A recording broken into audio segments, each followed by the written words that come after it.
hundreds of immigration enforcement officials on the ground in downtown Chicago after a chaotic night at an ICE facility near the city.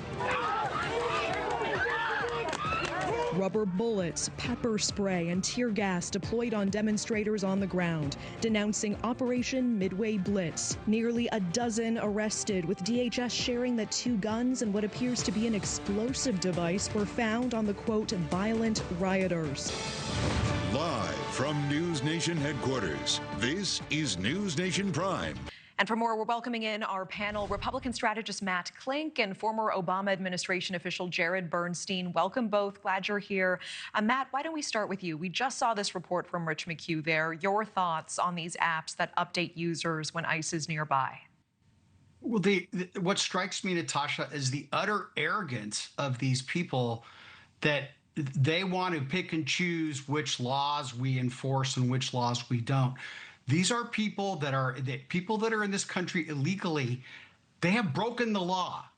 And the Trump is going after criminals and taking them off the street that are double illegals. But that doesn't mean that the people who are here illegally don't deserve to be rounded up and sent back. We have a legal immigration system that works, and it should be followed. So I hope that the administration goes after that guy who made that ICE Block app. I hope they hammer him, and I hope they hammer him hard. So again, free speech doesn't allow you to create violence, which is resulting. Just looking at what happened in Chicago, looking at what's happened in Portland, I have a big problem with that, and I hope that he gets what's coming to him. Jared, do you agree? Do you think this app is creating violence? Well, apparently free speech that creates violence is okay if it was on January 6th at the Capitol, because the president doesn't seem to have a problem with any of those people issuing blanket pardons for people who literally stormed the Capitol of the United States while we were trying to certify the election. But moving on, locking up families and pulling children out of their mother's arms is not making anybody safer. All it's doing is building popular resentment against law enforcement who, if we're doing this right, we're going after the worst of the worst. And Matt, I agree with you. There are people who are in this country illegally. There are people who are committing other crimes. And that's where we ought to be focusing our effort. But just going down the street and taking anybody who may not be a non-Caucasian individual and throwing him in the back of a van with a not showing your face or your ID and saying you're going somewhere, you're going to be repatriated. That's not how we do things in this country. So if President Trump really wants to do something and not just create fear and hide the ball from all the other real problems he has, then that's what he's going to do. But Republicans are fine, and the president is fine with saying we should be curtailing free speech unless it's at the Capitol on January 6th. Let me ask you, with the time we have, I want to switch and talk about the situation in Portland. And Jared, we'll get your quick take first, and then Matt, I want to get you in here.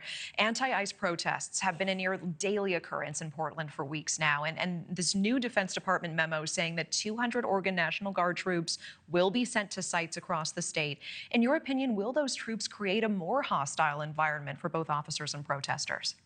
Well, first of all, it's not legal, right? The governor didn't ask for this National Guard presence, and the federalization of a National Guard has very strict requirements, and I believe they haven't been met here. But militarizing cities is not what we do in America. And time again, we've shown that, with a very few exceptions, putting troops on the ground in American cities actually makes the situation worse, especially when the mayor's not asking for it, when the governor's not asking for it. We just heard the Attorney General saying, if you want to have a conversation, Mr. President or Attorney General Bondi, about what we actually need here, then let's have a conversation and not just invade cities because we need the political Matt, I can already hear you saying things objectively got safer in D.C., but let me ask you as well, with your opinion, new polling does show more Americans are opposing the idea of deploying troops to major U.S. cities than support it. Do you think the Trump administration should be leaning this aggressively into this issue? Protecting citizens from criminal activities is the top job of government, whether it is at the federal, state, or local level. The 200 troops that are going to be deployed in Portland are going to be to defend federal facilities, because the local law enforcement and state law enforcement has consistently failed to do so, just like what occurred in Los Angeles. And as opposed, whether it's legal or not, Look, I don't play a lawyer on TV, and I'm not a lawyer. That's what the courts are ultimately going to decide.